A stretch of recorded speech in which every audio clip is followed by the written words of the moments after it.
మా ఛానల్ ఈరోజు ఏం జరగబోతుందో తెలుసుకుందామా? ఇంక ఎపిసోడ్లోకి వెళ్ళిపోతే జోష్న అయితే ఇక దీపా కార్తిక్ ఉన్న రెస్టారెంట్కి అయితే వస్తుంది. ఇక రెస్టారెంట్లో ఉప్మా బిర్యానీ ఆర్డర్ చేసి ఇక దాన్ని టేస్ట్ చేస్తూ సూపర్ బావా, బిర్యానీ ఎక్సలెంట్గా ఉంది, చాలా టేస్టీగా ఉంది. చెప్పాలంటే జోష్న గ్రూప్ ఆఫ్ రెస్టారెంట్ కన్నా ఇప్పుడు ఈ రెస్టారెంట్లో క్వాలిటీనే నెంబర్ 1, అలాగే టేస్ట్ కూడా నెంబర్ 1. కానీ మీ బ్యాడ్ లక్, దీనికి నేను రేటింగ్ 1% మాత్రమే ఇస్తాను గూగుల్లో. అలాగే దీని గురించి చాలా బ్యాడ్గా కామెంట్ కూడా పెడతాను. ఇలా వచ్చే 4-5 కస్టమర్స్తోనే ఇలా బ్యాడ్ కామెంటు అలాగే తక్కువ రేటింగు వస్తూ ఉంటే మీ రెస్టారెంట్ ఇంకా డౌన్ అయిపోతుంది, ఇంకా దివాలా తీసే స్టేజ్ దాకా వస్తుంది. అప్పుడు మీరు అనుకునేది సాధించలేరు. బావా, నేను నీకు ఒక మంచి ఆఫర్ ఇవ్వనా? ఏంటి? చూడు బావా, ఈ రెస్టారెంట్ని వదిలేసి వెళ్ళు. నేను సత్యరాజ్ అంకుల్ దగ్గర ఎలాగోలాగే ఈ రెస్టారెంట్ని కొనేస్తాను, అలాగే దీన్ని నీకు ఇస్తాను. ఇంకా చెప్పాలంటే నా రెస్టారెంట్లో సీఈఓ కూడా నిన్ను చేస్తాను. అన్ని బాధ్యతలు నువ్వే చూసుకుందువా. అప్పుడు తాతతో నువ్వు చేసిన ఛాలెంజ్లో కూడా గెలుస్తావు. ఏమంటావు బావా? నేను ఇచ్చే ఆఫర్ ఎలా ఉంది? చండాలంగా ఉంది. ముందు బిర్యానీకి 150 రూపాయలు కట్టాలి, కట్టేసి వెళ్ళు. బావా, నేనేం మాట్లాడుతున్నా నీకు అర్థమవుతుందా? అర్థమవుతుంది జోస్న. నువ్వు ఇక్కడి నుంచి వెళ్ళకపోతే నీ చేతిలో 150 రూపాయలు లాక్కొని నిన్ను బయటకి మెడపట్టి గంటాల్సి వస్తుంది అని వెనకాలనే ఇక జోస్న, దీపా అనవసరంగా నన్ను రెచ్చగొట్టకు. నేను రెచ్చగొట్టట్లేదు, జరిగేది చెప్తున్నాను. చూడు జోస్న, నువ్వే చెప్పావు మా దగ్గర ఉప్మా బిర్యానీ టేస్టీగా ఉందని, అలాగే క్వాలిటీ సూపర్ అని. ఈ విషయమే జనాలకి తెలుస్తుంది. ఎలా తెలుస్తుంది అని వెనకాలనే ఇక కార్తీక్, నీకే అర్థమవుతుందిగా, రేపు చూస్తావు ఈ రెస్టారెంట్లో జనాలు ఎలా క్యూ కడతారు, నీకే అప్పుడు అర్థమవుతుందిలే అని వెనకాలనే కార్తీక్కి ఏమీ అర్థం కాదు. ఇక జోస్న, సరే బావా, ఎలా జరుగుతుందో నేను చూస్తాను అని చెప్పేసి 200 ఇస్తున్నా, 150 బిర్యానీకి. దీపా, బిర్యానీ బాగున్నందుకు నీకు 50 రూపీస్ టిప్గా ఇస్తున్నాను, తీసుకో అంటూ జోస్న అక్కడి నుంచి వెళ్ళిపోతూ ఉంటే ఇక దీపా, ఆగు జోస్న, నువ్వు నాకు టిప్ ఇవ్వాలి అనుకుంటున్నావు, కానీ ఈరోజు నువ్వు మాకు వచ్చిన మొదటి కస్టమర్వి, అందుకే నేను నీకు అంబులో ఇవ్వాలనుకుంటున్నాను అని చెప్పి దీప అయితే ఇక అరటికాయల్లో 100 రూపాయలు పెట్టి మరి జోష్నకి ఇస్తుంది. జోష్నకి చాలా కోపం వస్తుంది, అక్కడి నుంచి కోపంగా వెళ్ళిపోతుంది. ఇక దీప, కార్తీక్ బాబు, జోష్న అన్నంత పనే చేస్తుంది. నాకు తెలుసు దీప, కానీ జరగబోయేదే జోష్నకి తెలీదు. ఏంటి కార్తీక్ బాబు మీరు అంటుంది? చూస్తూ ఉంటావుగా, నీకే అర్థమవుతుందిలే. ముందు కస్టమర్స్ దగ్గర ఆర్డర్ తీసుకొని వాళ్ళకి ఏం కావాలో తయారు చేయి, మిగతాది నేను చూసుకుంటాను అని కార్తీక్ అంటాడు. ఇంకా ఒక పక్కన దాసు అయితే ఒక్కసారిగా స్పృహలోంచి బయటకు వస్తాడు. రాగానే దశరథతో తను మాట్లాడిన విషయాన్నంతా గుర్తు తెచ్చుకుంటాడు. అవును, అన్నయ్య ఇంటికొచ్చాడు, అన్నయ్యతో నేను జోష్న గురించి చెప్పాను కదా. అవును, అన్నయ్యతో నేను జోష్న గురించి చెప్పాను. మరి తర్వాత నాకేమైంది? కాశీ కాశీ అని పిలుస్తూ ఉంటే, నానా మీకు స్పృహ వచ్చిందా? నానా మీకు అంతా గుర్తుందా? నాకంతా గుర్తుంది, కానీ దశరథన్నయ్యని కలవాలి, నా ఫోన్ ఇది. నానా, నిన్ను కూడా పెదనాన్ని ఇలాగే మీరు ఫోన్ చేసి పిలిపించారు. తీరా పెదనాన్న వచ్చాక మీరు ఏదో మాట్లాడుతూ కళ్ళు తిరిగి పడిపోయారు. అసలు మీరు ఏం చెప్పాలనుకుంటున్నారు నాన్న? పెదనాన్నతో మీరు ఏం మాట్లాడాలనుకుంటున్నారు? చెప్పండి నాన్న, నాతో చెప్పండి అని అంటూ ఉంటే అప్పుడే పారిజాతం ఇంటికి వస్తుంది. ఇక స్వప్న, ఏంటి అమ్మమ్మగారు ఇలా వచ్చారు? ఏంటి నీ పెత్తనం? నేను నా కొడుకుని చూడ్డానికి నా మనవడింటికి వచ్చా, మధ్యలో నీ ప్రయత్నం ఏంటి? నేనేమన్నాను అమ్మమ్మగారు, ఇలా వచ్చారేంటి అన్నాను. అయినా మావయ్య ఆ రూమ్లో ఉన్నారు. సరే, నేను నా కొడుకుని చూడటానికి వెళ్తున్నా అని చెప్పేసి ఇక దాసు రూమ్లోకి వస్తుంది. దాసు స్పృహలోకి వచ్చి కూర్చోవడం చూసి ఒక్కసారిగా పారిజాతం, ఒరే దాసు, దాసు నీకు అంతా బాగానే ఉందారా? ఇప్పుడు నువ్వు బాగానే ఉన్నావా? ఏంట్రా మాట్లాడవు? నేను మీ అమ్మన్రా, నన్ను గుర్తుపట్టావా? మాట్లాడవరా అని వెనకాలే, అమ్మా అమ్మా నువ్వా? నీతో పాటు జోష్నను కూడా తీసుకొచ్చావా అని టెన్షన్ పడుతూ అడుగుతాడు. ఏమైందిరా నీకు? జోష్న వస్తే ఏమైంది? ఒరే కాశీ, మీ నాన్న ఇప్పుడే స్పృహలోకి వచ్చాడా ఏంటి? అవును, వచ్చినప్పటి నుంచి పెదనాన్ని మాట్లాడాలి అంటున్నారు, నిన్న కూడా పెదనాన్నతో మాట్లాడాలి అన్నారు.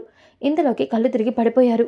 అవునా, సరే కానీ నువ్వు వెళ్ళి మంచిని తీసుకొనిరా, వెళ్ళు అని వెనకాలనే కాశీ ఇక రూమ్ నుంచి వెళ్ళిపోతాడు. ఇక పారిజాతం, ఒరే దాసు ఏమైందిరా? ఎందుకు నువ్వు జోష్న గురించి అడుగుతూ అంత కంగారు పడుతున్నావు? అయినా నిన్నెవరో తలపైన కొట్టారని డాక్టర్లు చెప్పారు. నీలాంటి వాడిని తలపైన కొట్టడానికి ఎవరికి రా చేతులొచ్చినాయి? ఎవరు నిన్ను కొట్టింది? చెప్పరా, ఎవరు నిన్ను చంపాలనుకుంది అని వెనకాలనే ఇక ఒక్కసారిగా పారిజాతం అడిగేసరికి, నన్ను చంపాలనుకుంది ఎవరో కదమ్మా, నా కన్న కూతురు. అవును అని వెనకాలనే పారిజాతం షాక్ అయిపోతుంది. దాసు, ఏం మాట్లాడుతున్నావురా నువ్వు?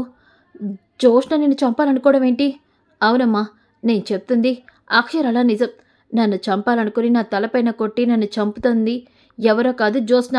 అవునమ్మా, ఇది పచ్చి నిజం అని వెనకాలనే ఒక్కసారిగా పారిజాతం తన చేతిలో ఉన్న బ్యాగ్ని విసిరేస్తుంది. ఇక అప్పుడే వస్తున్న కాశీ చేతిలోని నీళ్ళ గ్లాసు కింద పడుతుంది. ఆ సౌండ్కి ఒక్కసారిగా దాసు మళ్ళీ ఏం చెప్పాలనుకున్నాడో మర్చిపోయి స్పృహ కోల్పోతాడు. ఇక పారిజాతం, ఒరే దాసు, మాట్లాడవేంట్రా, మాట్లాడు. ఎందుకు జోష్న? ఇప్పుడు ఈ కాశీగాడు విన్నాడంటే వీడికి నిజం తెలుస్తుంది. అయినా జోష్న నా కొడుకుని కొట్టడం ఏంటి? దానికి వాడు నాన్నని కూడా తెలుసు కదా. అయినా అది నా కొడుకుని తలపైన కొట్టి చంపాలనుకుందా? అంత తప్పు వీణం చేశాడు. జోష్నకి దాసుకి మధ్య ఏదో జరుగుతుంది అనుకున్నాను, కానీ ఇదేదో చాలా పెద్ద విషయంలాగే అనిపిస్తుంది. అది కన్న తండ్రిని చంపాలనుకుందంటే అది దాని మూర్ఖత్వం ఎంతకి తెగించిందో అర్థమవుతుంది.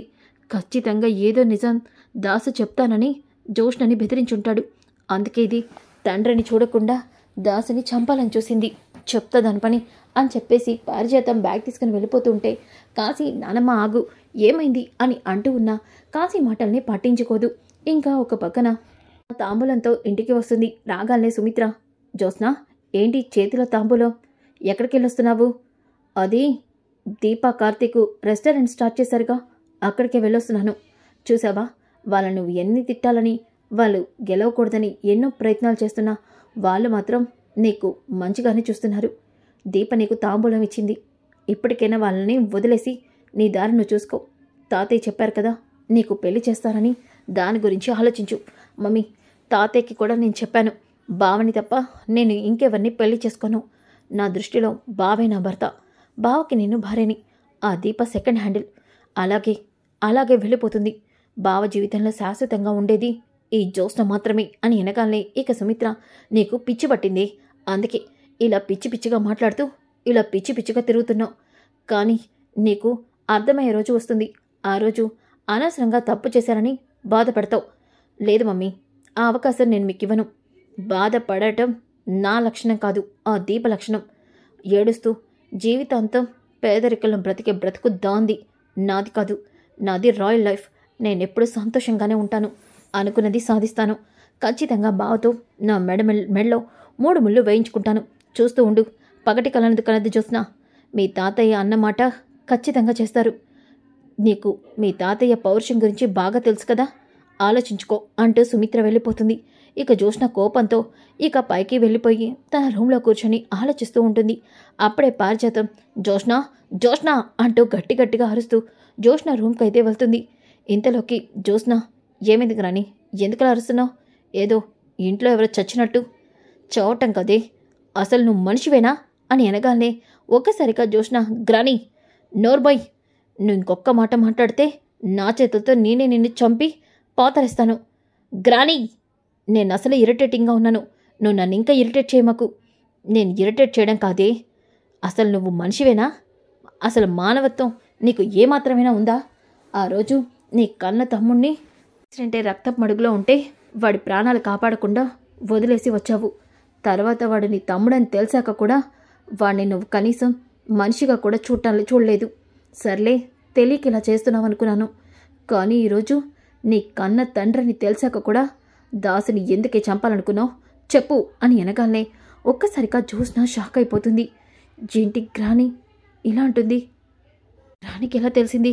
అంటే దాసుగాడు స్పృహలోకి వచ్చాడా?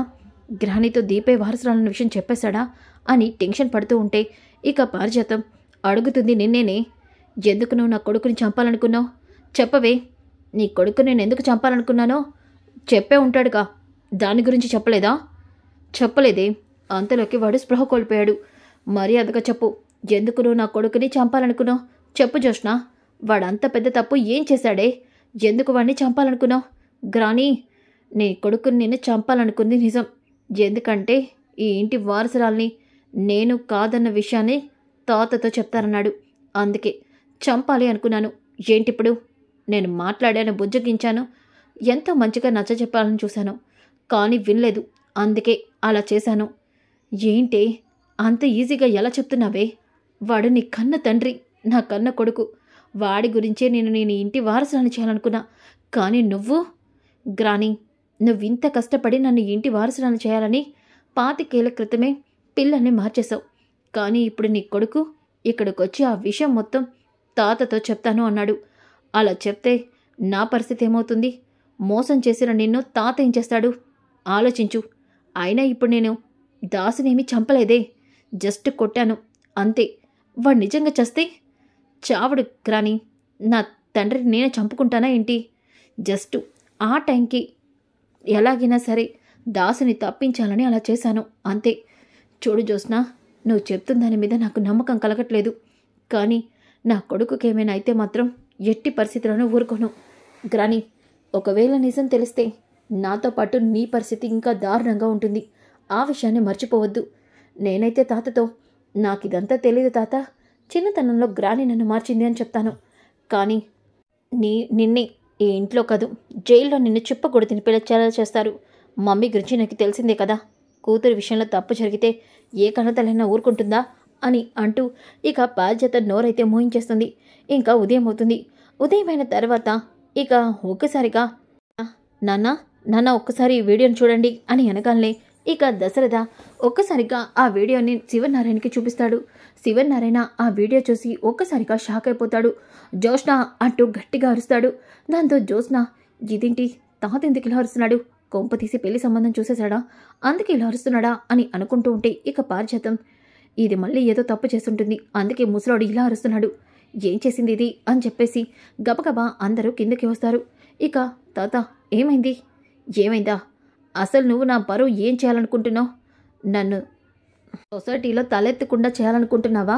ఈ శివనారాయణ చేతకాని వాడమని ప్రూవ్ చేయాలని చూస్తున్నావా? తాత, నేనేం చేశాను? నిన్ను జ్యోత్స్న గ్రూప్ ఆఫ్ రెస్టారెంట్కి సీఈఓని చేసింది పక్క వాళ్ళ రెస్టారెంట్ గొప్పతనాన్ని పొగుడుతావనో, వాళ్ళకి సర్టిఫికేట్ ఇస్తావనో కాదు. మన రెస్టారెంట్ని అందరి ముందు తక్కువ చేసి మాట్లాడతావని కాదు, నెంబర్ 1 పొజిషన్లోకి తీసుకెళ్తావని. కానీ నువ్వే మన రెస్టారెంట్ని తొక్కేస్తుంటే చూస్తూ ఊరుకుంటాననుకుంటున్నావా? తాత, నువ్వేం మాట్లాడుతున్నా నాకు అర్థం కావట్లేదు. నేను మన రెస్టారెంట్ని తొక్కేయడం ఏంటి? మామయ్య గారు, జ్యోత్స్న ఏం చేసిందా నువ్వే చూడమ్మా సుమిత్ర అని చెప్పేసి వీడియోనైతే సుమిత్రకి చూపిస్తాడు. ఒక్కసారిగా సుమిత్ర ఆ వీడియోని చూసి షాక్ అయిపోతుంది. ఇక జ్యోత్స్న, మమ్మీ అసలు అందులో ఏముంది టివ్వు అంటూ జ్యోత్స్న వీడియోని ఓపెన్ చేసి చూడగానే ఒక్కసారిగా ఇక కార్తిక్ వాళ్ళ రెస్టారెంట్కి వెళ్ళిన జ్యోత్స్న, ఉప్మా బిర్యానీ చాలా టేస్టీగా ఉంది, చాలా అద్భుతంగా ఉంది. అలాగే ఈ ఉప్మాకి మంచి క్వాలిటీ కూడా ఉంది. జ్యోత్స్న గ్రూప్ ఆఫ్ రెస్టారెంట్ కంటే మీ దగ్గర క్వాలిటీ నెంబర్ 1లో ఉంది. ఆ విషయం నాకు తెలుసు, అంతా ఎక్సలెంట్గా ఉంది అని చెప్పేసి జ్యోత్స్న మాట్లాడిన వీడియోని ఇక సోషల్ మీడియాలో అప్లోడ్ చేసి ఉంటారు. అది చూసి జ్యోత్స్న షాక్ అయిపోతుంది. ఇక పారిజాతం కూడా చూసి, ఏంటి ఇది? ఆ కార్తిక్ గారు చేస్తున్న రెస్టారెంట్ని ఇలా పొగుడతావా?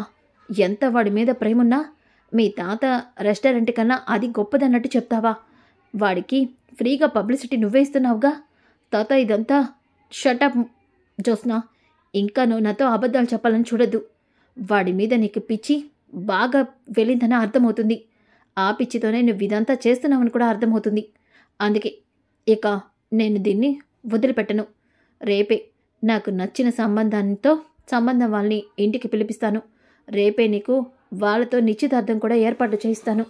అవును, ఈ నిశ్చితార్థం జరిగితేనేనా నీకు బుద్ధొస్తుంది. ఆ కార్తిక్ గారిని మర్చిపోతావు అని చెప్పి శివనారాయణ కోపంగా వెళ్ళిపోతాడు. ఇక జ్యోత్స్నకి, బావా, నన్ను ఈ రకంగా నువ్వు దెబ్బ కొడతావని అస్సలు ఊహించలేకపోయాను అని చెప్పేసి అనుకుంటూ ఉంటే ఇక కార్తిక్ అయితే దీపా, నీతో చెప్పాను కదా ఈరోజు మన రెస్టారెంట్కి చాలామంది క్యూ కడతారని, చూడు అని వెనకాలనే ఒక్కసారిగా దీప వస్తున్న కస్టమర్స్ని చూసి షాక్ అయిపోతుంది. కార్తిక్ బాబు, నమ్మలేకపోతున్నాను, ఇంతమంది కస్టమర్సు, ఇదేంటి ఇలా వచ్చేస్తున్నారు? అంతా మన శత్రువుల మహిమ. ఏంటి కార్తిక్ బాబు మీరంటుంది అని అనగానే అప్పుడే అక్కడికి వచ్చిన కస్టమర్సు, సార్, మీ రెస్టారెంట్లో ఫుడ్ టేస్టీగా ఉంటుందో లేదా అన్న అనుమానంతో రేటింగ్ చూసి ఆగిపోయాం. కానీ నెంబర్ 1 పొజిషన్లో ఉన్న జ్యోత్స్న గ్రూప్ ఆఫ్ రెస్టారెంట్ సీఈఓనే మీ రెస్టారెంట్లో ఉప్మా బిర్యానీ తిని అది టేస్ట్ సూపర్ ఉందని సోషల్ మీడియాలో అప్లోడ్ చేశాకే మాకు అర్థమైంది ఈ ఉప్మా బిర్యానీ ఎలా ఉంటుందో, అందుకే వచ్చాము అని వెనకాలే ఇక దీప, కార్తీక్ బాబు, జోష్న మన రెస్టారెంట్ గురించి పొగిడిందా? ఈ విషయం వీళ్ళకెలా తెలుసు? ఎలా అని కార్తీక్ వీడియోని చూపిస్తాడు.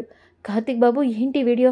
జోష్నే చెప్పింది కదా మన రెస్టారెంట్ నీ రేటింగ్ 1% ఇస్తానని, బ్యాడ్ కామెంట్ పెడతానని, అందుకే దాన్ని మనమెందుకు వినియోగించుకోకూడదని జోష్న మాట్లాడిన మాటల్ని రికార్డ్ చేయించి దాన్నే నేను సోషల్ మీడియాలో అప్లోడ్ చేశాను. పక్క సీఈఓ మన రెస్టారెంట్లో భోంచేశారు అంటే రెస్టారెంట్ నెంబర్ 1 పొజిషన్లోకి వెళ్తుందనే కదా అని వెనకాలే ఒక్కసారిగా దీప, జోష్న తిక్క కుదిరింది కార్తీక్ బాబు, మంచి పని చేశారు అని వెనకాలే. ఇలా చేస్తేనే కనీసం తాత జోష్నని కంట్రోల్లో పెడతాడు, ఇటు రాకుండా మనకి అడ్డు లేకుండా ఉంటుంది, అందుకే ఈ విషయం గురించి ఇలా చేశాను అని వెనకాలే దీప, కార్తీక్ చాలా ఆనందపడి నవ్వుకుంటారు. ఇంకా ఒక పక్కన సత్యరాజ్ కూడా ఫోన్ చేసి కార్తీక్ని అప్రిషియేట్ చేస్తాడు. Super Karthik, Joshna group of restaurant సీఈఓనే మన రెస్టారెంట్లో ఫుడ్ తినేలా చేసి తన కాంప్లిమెంట్ని సోషల్ మీడియాలో కూడా పెట్టావు, ఎక్సలెంట్, గుడ్ జాబ్ అని పొగడేస్తూ ఉంటాడు. ఆ మాటలకి దీప కూడా చాలా సంతోషపడిపోతుంది. ఇంకా ఒక పక్కన జోష్న అయితే, ఇదేంటి ఇలా ఇరుక్కుపోయాను, నా టైం చాలా బ్యాడ్గా నడుస్తుంది, అందుకే ఆ దాసుగాడు చావకుండా బ్రతికిపోయి రోజు టెన్షన్ తెప్పిస్తున్నాడు. ఇటు దీప బావ రెస్టారెంట్ని స్టార్ట్ చేశారు, అలాగే నాతోనే ఆ రెస్టారెంట్ డెవలప్ అయ్యేలా చేశాడు. ఇటు చూస్తే తాత రేపు పెళ్లి సంబంధం అంటున్నాడు, నాకేం చేయాలో అర్థం కావట్లేదు, ఎలా దీని నుంచి తప్పించుకోవాలి అని జోష్న ఆలోచిస్తూ, ఇక అవును అప్పుడు నేను చేస్తాను అంటే తాత బావతో పెళ్ళికి ఒప్పుకున్నాడు, సేమ్ మళ్ళీ స్టార్ట్ చేస్తాను, అప్పుడు ఖచ్చితంగా మనవరాలు చచ్చిపోతే ఎలా తట్టుకుంటాడు తాత, అందుకే అప్పుడు ఈ పెళ్ళి ఆలోచనని మానుకుంటాడు, హ్యాపీగా నేను పెళ్లి చేసుకోకుండా బావ కోసం వెయిట్ చేయొచ్చు అని జోష్న అనుకుంటూ ఉంటే ఇంతలోకి అప్పుడే శివనారాయణ రూమ్లోంచి అరుపులు వినిపిస్తూ ఉంటాయి. దాంతో గ్రాణి ఏంటి ఇలా అరుస్తుంది అంటూ గబగబా కిందకి వెళ్తుంది.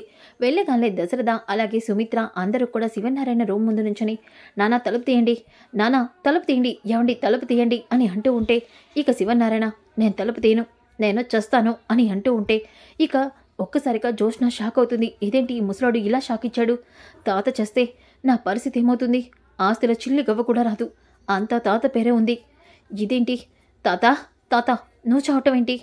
అవును, నా మనవరాలకి పెళ్లి చేయాలనుకున్నా, కానీ నా మాట వినటం లేదు, అందుకే నేను నిర్ణయం తీసుకున్నాను, నువ్వు పెళ్ళికి ఒప్పుకుంటేనే నేను బ్రతుకుతాను అని వెనకాలని, ఇదేంటి నేను ఈ రకంగా ప్లాన్ చేసి తాత వాళ్ళని బ్లాక్మెయిల్ చేద్దామంటే తాతే నన్ను బ్లాక్మెయిల్ చేస్తున్నాడు, ఇప్పుడు ఏం చేయాలి అని అనుకుంటూ ఉంటే ఇక దశరథ అలాగే సుమిత్ర, జోష్న ఏంటి నీ పంతం వల్ల మావయ్య గారి ప్రాణాల మీదకి తీసుకొస్తావా, పెళ్లి చేసుకుంటానని చెప్పు అని వెనకాలనే ఇక పారిజాతం, వచ్చి జోష్న ఆ ముసలోడు కానీ చచ్చాడుంటే ఆస్తిలో చిల్లి గవ్వ కూడా రాదు, ఎందుకంటే ఆస్తి మొత్తం ముసలోడు పేరే ఉంది, అందుకే ముసలోడు ప్రాణాలతో ఉండడం చాలా ముఖ్యం, పెళ్లి చేసుకుంటానని చెప్పవే, తర్వాత ఏదో ఒకటి చేద్దాం అని వెనకాలనే, ఇదేంటి ఇలా ఇరుక్కుపోయాను అని చెప్పి జోష్న ఇక, తాత మీరు చెప్పినట్టే మీరు చెప్పేసిన సంబంధానికి ఒప్పుకుంటున్నాను అని వెనకాలనే ఇక శివనారాయణ, మనవరాలా నువ్వు ఎలా దారిలోకి రావో నాకు బాగా తెలుసు, నువ్వు నా మనవరాలివి, నా కోసం ఖచ్చితంగా నువ్వు పెళ్ళికి ఒప్పుకుంటావని తెలుసు,